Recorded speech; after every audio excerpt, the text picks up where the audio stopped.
하나, 둘, 셋. 안녕하세요. 동물의사 장문입니다. 홍입니다. 오늘의 주제 영상은 강아지와 고양이의 중성화에 대해서 얘기를 해보려고 합니다. 기본적으로 중성화들을 많이 실시를 하실 텐데 중성화가 아직 뭔지 모르시는 분들 계실 테니까 중성화가 어떤 건지에 대해서 한번 얘기를 해 주시겠어요? 장쌤. 네. 우선 수컷 아이들부터 얘기를 하면은 간단하게 이제 생각하시면은 이제 땅콩을 떼는 수술이라 생각하시면 되십니다. 땅콩? 네. 고환을 절제를 해낸다는 얘기죠. 네. 고환을 떼는 수술이고 이제 암컷의 경우에는 이제 개복을 해서 난소와 자궁을 떼주는 그런 수술입니다. 네, 그래서 그걸 중성화 수술이라고 하는데 가끔 이제 뭐 성별을 전환을 한다고 생각하시는 분들이 계시는 것 같아요. 근데 그거는 아니고 그냥 그런 생식기와 관련된 장기들을 떼어내는 수술 정도로 생각을 하시면 되겠습니다. 네, 그래서 중성화를 보통은 발정 이전에 하는 걸 권장을 드리는데 그건 이제 중성화의 장점이 최대화되기 위해서는 그렇게 해야 되는 게 권장이 일단 되는 거거든요. 중성화를 하면은 뭐가 좋은지 뭐가 안 좋은지도 한번 얘기를 나눠볼까요? 맞아요. 동물 키우시는 분들이 되게 많이 물어보는 게 중성화를 꼭 해야 되나요? 이거를 많이 물어보시잖아요. 그런데 중성화는 저는 꼭 해야 된다고 생각을 해요. 왜요? 여러 가지 장점이 있기 때문이죠. 무슨 장점이 있을까요? 일단 장점은 암컷하고 수컷은 좀 차이가 있는 것 같아요. 수컷은 가장 큰 거는 이제 행동학적인 문제들, 그리고 두 번째는 질병 예방. 이 문제들이 있는데 네, 우선은 뭐 마운팅하고 이제 마킹하고 이제 이런 행동학적인 것들이 많이 개선이 되죠. 네. 마운팅이란 단어를 모르시는 분들이 있으실 것 같은데 흔히들 말하는 붕가붕가를 마운팅이라고 합니다. 그리고 이제 수컷 아이들부터 좀 얘기를 하면은 질병학적으로 좀 예방이 되는 거는 이제 나이가 들면은 이제 사람도 그렇다시피 나중에 아이들이 나이가 들면은 생식기 쪽으로 질환이 되게 많이 와요. 이제 전립선 쪽 비대나 전립선 종양 아니면 뭐 고환 종양 같은 이제 종양 질병도 많이 생기고 그리고 이제 테스토스테론이 계속 노출이 되다 보니까 테스토스테론에 의해서 이제 자극을 받는 이제 세포들 쪽에서 이제 종양이 또 많이 발생하게 돼요. 그래서 수컷들은 뭐 항문 탈장 같은 것도 많이 생기고 아니면 항문 종양 같은 것도 많이 생기고 그리고 이제 부신에서도 뭐 종양 같은 게 많이 생기는 경우가 있습니다. 네, 그래서 그런 질병을 예방하는 데 있어서 중성화 수술을 한 강아지나 고양이와 중성화 수술하지 않은 강아지와 고양이의 차이가 있기 때문에 그런 종류의 질병은 특히나 그런 성호르몬의 영향을 많이 받아서 가능한 한 중성화 수술로 미리 실시를 함으로써 예방을 하는 걸 저희는 권장을 드리고 있습니다. 그러면 암컷에 대해서도 얘기를 한번 해볼까요? 암컷은 저는 추천드리는 게 이제 첫 번째 발정 오기 전에 네. 이제 대부분의 뭐 병원 가시면 대부분의 수의사들이 설명하는 게 이제 첫 번째 발정 오기 전에 중성화수술 해주는 게 제일 좋다라고 말을 해요. 왜 그럴까요? 왜 그럴까요? 그래서 왜 그러냐면 이제 호르몬에 대한 이제 영향을 받기 전에 이제 먼저 수술을 하는 거를 추천드리는데 첫 번째로 제일 좋은 거는 제일 장점은 유선 종양에 대한 이제 예방이 될 수가 있습니다. 저희가 이제 중성화 수술을 첫 발정 오기 전에 하게 되면은 거의 100% 유선 종양에 대한 예방이 100% 되고 이제 첫 발정이 온 이후부터는 이제 그런 유선 종양에 대한 예방률이 점점점 떨어지게 돼요. 그래서 첫 번째 발정이 온 뒤에 하게 되면 한 70%, 이제 두 번째 발정이 오게 된 이후에 하게 되면 사실은 거의 그냥 효과가 좀 예방 효과는 거의 없다고 봅니다. 네, 그래서 중성화 수술을 계획 중에 있으시면은 이거를 뭐 좀 더 나이가 먹고 나서 해주시겠다고 마음을 먹으시기보다는 가급적 첫 발정 이전에 중성화 수술을 해주시는 게 중성화 수술로 인한 그런 장점을 극대화시킬 수 있는 방법이니까 가급적이면 첫 발정 이전이 권장되고 있습니다. 그 외적인 것도 좀 있는데 저희 강아지도 암컷이에요. 여자인데 그 개인 사정상 애견 카페나 이런 데 놀러 갈 때가 있는데 사실 중성화하기 전에는 되게 좀 불안한 마음이 있었어요. 예기치 못한 임신. 다른 강아지들이 다른 늑대들이 와서 우리 애기를 혹시나 겁탈할까봐 그게 웃으는데 그런 걱정이 들더라고요. 걱정 많이 되죠. 그래서 원치 않는 임신을 예방하는 것도 저는 분명히 큰 중성화를 할 이유라고 생각을 해요. 당연히. 네, 저희 집 맞아요. 강아지 같은 경우에는 저는 이제 촌이라고 해야 될까? 그런 시골의 강아지가 있는데 저희 이제 마당 안에서 강아지가 자유롭게 돌아다니면서 지내고 행복한 있어요. 강아지. 근데 가끔 이제 바깥에 그냥 돌아다니는 강아지들이 집 안으로 들어온단 말이에요. 마당으로 막 현관 대문으로 막 밑으로 막 들어와서 저희 맞아. 강아지랑 같이 놀고 싶어하는 애들이 있는데 그런 애들은 보통 중성화 수술이 안 돼 있는 애들이 많으니까 저도 이제 그런 우려가 있었죠. 그래서 저희 집 강아지도 아마 첫 발정 이전이었던 걸 저는 기억하는데 그때 중성화를 해줬습니다. 맞아요. 우리 강아지도 시골에서 온 강아지거든요. 어. 근데 그 주변에 우리 강아지랑 되게 닮은 애들이 되게 많았어요. 다 친척들.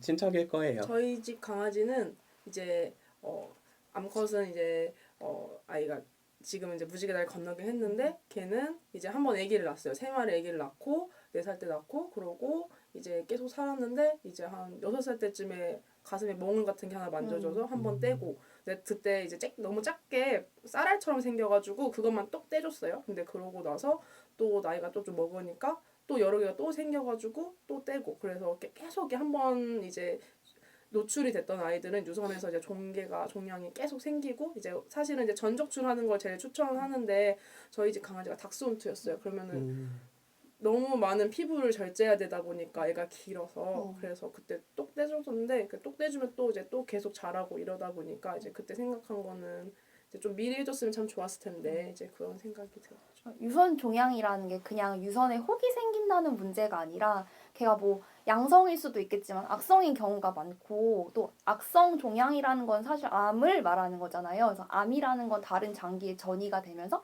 그 전이가 된 부분들에 문제가 생기면서 이제 환자가 사망을 하게 되는 경우이기 때문에 그냥 혹이 생겼다는 거에 집중을 하기보다는 암이 생겼다고 생각을 하시고 그거에 대한 치료가 이루어져야 되는 부분이라고 생각하시면 좋을 것 같아요. 네, 그리고 또 이제 암컷들이 또 해야 되는 이유가 하나가 이제 자궁축농증. 그렇죠.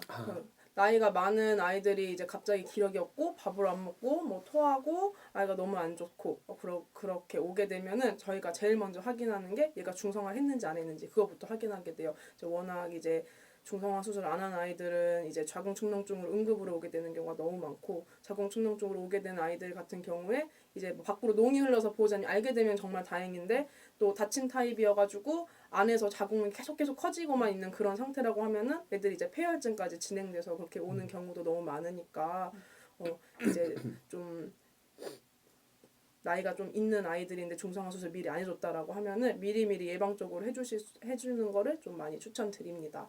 중성화 수술을 하지 않은 암컷인데 이제 노령이다 하면은 보통 그런 아이들 중에 4분의 1 정도는 자궁축농증이 발생을 한다고 해요. 그래서 상당히 높은 발병률이고 그리고 그것이 중성화 수술로 예방이 되는 질병이기 때문에 사실상 예방이 가능한 질병이기 때문에 중성화 수술은 차후에 그런 질병이 생겨서 사망을 하지 않게끔 극심하게 나빠진 상황을 방지하게끔 한 좋은 수술이니까 네, 이게 실보다 득이 훨씬 많은 그런 거라서 가급적이면은 하는 게 좋지 않나, 하는 게 좋지 않나 보다는 하시는 것이 맞다라고 저희는 생각을 합니다. 네. 맞아요. 저도 그 얘기를 조금 하고 싶었던 게 그 동물 복지 차원에서는 사실 중성화 수술이 실도 있다고 봐요.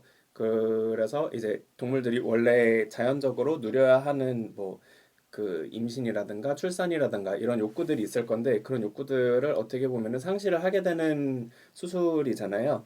그런데 그 방금 문쌤이 얘기한 것처럼 그 실보다는 득이 많기 때문에 특히나 집에서 우리와 함께 반려하기 위해서 기르는 친구들은 득이 훨씬 많아요. 그래서 이렇게 권장이 되는 겁니다. 그게 만약에 뭐 이렇게 가정에서 사람들과 함께 사는 동물들이 아니라 뭐 야생에서 무리를 지어서 사는 동물들이다. 그러면은 그런 본능에 대해서 존중을 해주는 부분도 당연히 필요하다고 보는데 일단 이 동물들이 사람과 함께 살아가는 상태이고 그러면은 그렇게 뭐랄까 본능을 존중해서 뭐 얘의 그런 성욕을 위해서 중성화 수술을 하지 않는다는 사실 조금 맞지 않는 그런 경우라고 볼 수 있겠습니다. 성욕을 모두 충족시켜줄 수 있는 보호자면 모르겠는데 저는 자신이 사실 없어요. 아니 불가능해요. 성욕은 충족시켜줄 수 없고 그런 보호자 있다고 하지 않았나요? 그거는 그게 아니에요. 그게 무슨 얘기인지 좀 말씀해 주세요. 이 말해도 되나? 말하고 편집하지 뭐. 어떤 보호자님이 계셨냐면은 이제 아이가 성욕을 해소를 못하니까 자기가 주기적으로 성욕을 해소해준다는 보호자님이 계셨어요. 그 수컷 그 친구가 강아지를 마운팅을 했을 때 도와준다는 건가요? 아니죠. 그게 아니죠. 그러니까 수컷 강아지가 이제 뭐 마운팅 그 인형 같은데 마운팅을 한다거나 이제 흥분할 때가 있으면은 이제 보호자님이 도와주셔 그 아이를 이게 뭐 사정할 수 있게 이제 도와준다. 이제 이게- 그 얘기 듣고 너무 전 충격을 먹었어요. 이게 그 강제로 사출을 시킨다고 하는데 그거는 사실 그 동물 번식업자들 있잖아요. 번식업자들이 그 돈을 받고 교배를 시킬 때 그렇게 사출을 해주는 걸로 저는 알고 있어요. 그래서 그게 되게 정상적인 방법은 아니고 당연히 그렇게 사출을 한다고 그 강아지의 그런 본능적인 발정 스트레스가 해소가 되냐? 그것도 아닙니다. 그리고 강아지들이 마운팅을 하는 거는 그런 발정과 관련된 스트레스도 있겠지만 그 평소에 관리되지 않는 그런 산책을 뭐 매일 나가지 않았다던가 놀이 시간이 충분하지 않다던가 어떤 강한 스트레스를 받을 상황이 있으면 그걸로 인해서 마운팅을 하거든요. 그래서 마운팅을 한다고 얘가 무조건 발정 스트레스가 있다고 보기엔 또 무리가 있어요. 그래서 그거를 그렇게 인위적으로 해준다고 발정 그런 스트레스가 개선이 되는 건 아니고 사실 100% 발정 스트레스를 좀 이렇게 해소해주기 위해서는 중성화 수술이 정말 중요합니다. 브리딩 이것도 얘기를 해볼까요? 임신과 출산을 하면 그 자궁축농증과 유선종양이 예방이 된다고 생각하시는 분들이 있으시잖아요. 그런 말씀 못 들어보셨어요? 그런 얘기 들어본 적은 있긴 한데 뭐 말이 전혀 안 되는 게 저희 집 강아지는 출산도 했는데 유선 종양 걸렸고 다행히 그 아이 출산하고 난 뒤에 한 1년 후에 바로 중성화 수술을 해줬기 때문에 자궁축농증 걸리지 않았는데 병원에 오는 아이들 중에 뭐 아기 가졌던 아이들 뭐 이제 그런 강아지들 보면은 자궁축농증 걸리는 경우 걸려서 오는 경우도 꽤 봤어요. 그래서 아기를 낳았다고 자궁축농증이 예방되지 않지는 않습니다. 네, 뭐 출산을 임신과 출산을 한다고 뭐 강아지한테 더 좋다라고 말씀하신 분들이 종종 계시는데 뭐가 어떻게 좋아지는 건지에 대해서 아무도 제대로 설명을 해주지 못하시고 사실 그렇지도 않다. 임신과 출산이 강아지의 몸에 도움이 된다거나 뭐 그런 중성화 수술로 예방이 가능한 부분을 예방해 준다거나 뭐 그렇지는 않습니다. 그렇지는 않고 저는 그렇게 생각해요. 그런 임신과 출산을 반복하는 강아지랑 고양이들이 있어요. 뭐 대표적으로 뭐 샵에 있는 이렇게 뭐 출산을 뭐 공장 기계식으로 계속 해야 되는 그런 친구들이 있잖아요. 되게 어두운 부분에 있어서 그렇게 기계적으로 임신과 출산을 반복하는 친구들의 몸 상태는 정상적이지가 못해요. 정말 임신과 출산이 강아지와 고양이 몸에 도움이 된다면 걔네들도 건강해야 되는데 전혀 그렇지 않다. 임신하고 출산을 하는 거는 어쨌든 그 모체에 영향을 줄 수밖에 없는 부분이고 그 영향이라는 건 긍정적인 것은 아니다라고 말씀드릴 수 있을 것 같아요. 여러 사람들이 많이 고민을 했겠죠. 중성화를 안 하고 집에서 기르고 중성화를 안 하고 친구들과 그 건강하게 오랫동안 같이 지낼 수 없을까 이런 고민들을 많이 했을 건데 결론은 중성화 없이는 아이들을 건강하고 행복하게 하기는 힘들다. 그래서 권장이 되는 거다. 이렇게 내려진 결론인 것 같아요.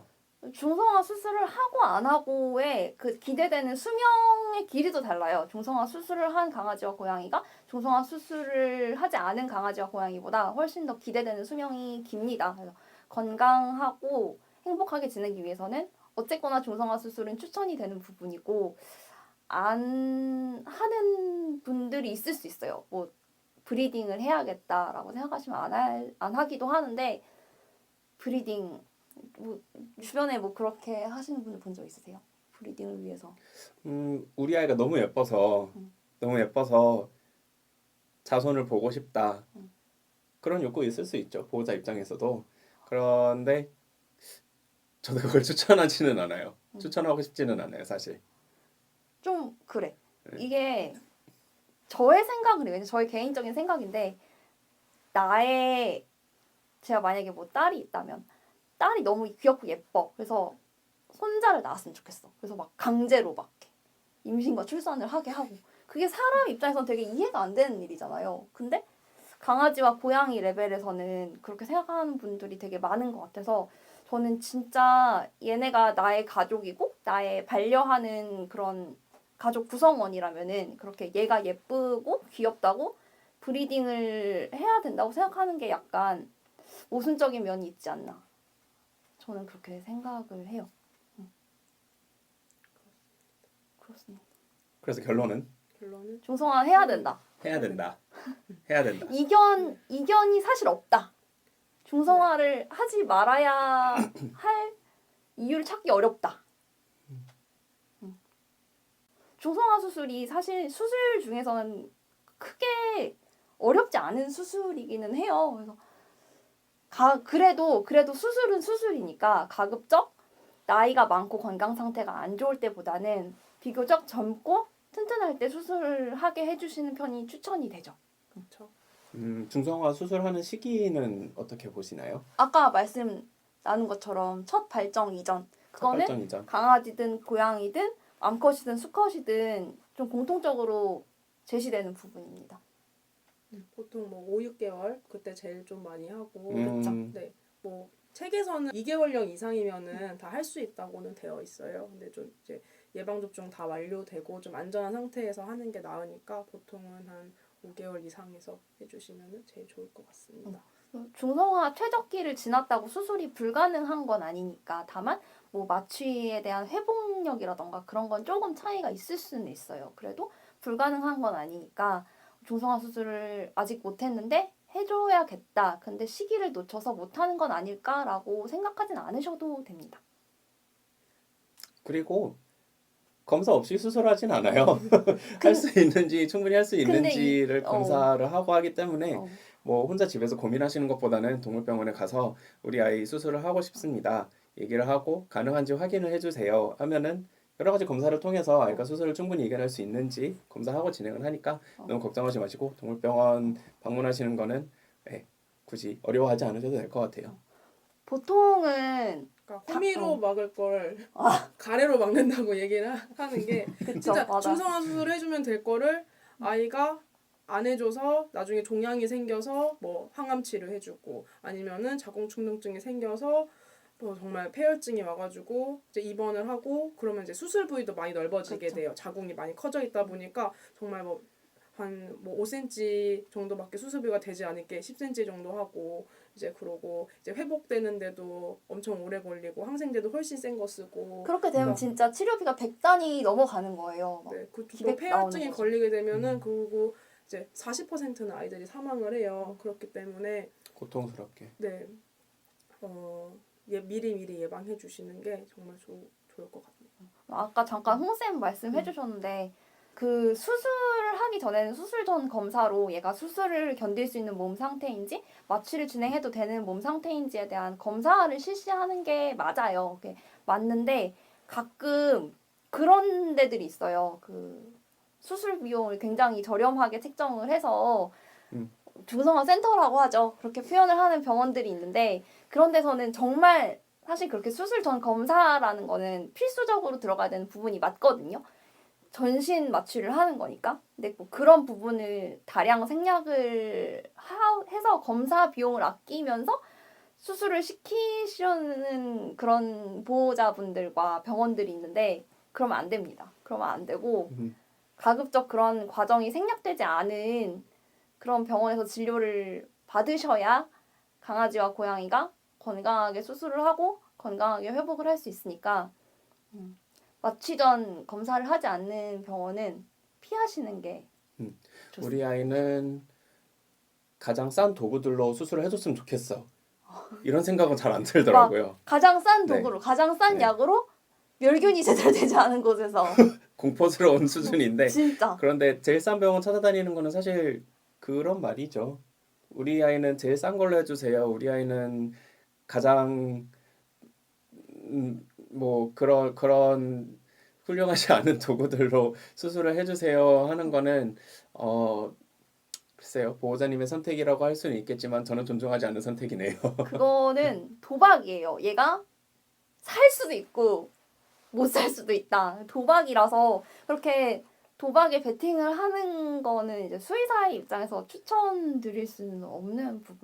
뭐랄까 정상적인이라는 표현이 맞을까 모르겠는데 정상적인 과정을 거쳐서 그런 FM적인 과정을 밟게 해주는 것이 비교적 안전한 그런 수술과 처치를 받을 수 있는 방법이니까 그렇게 물론 비용도 중요하지만은 그렇게 생명을 담보로 최저가를 찾아가시는 거는 추천하진 않습니다.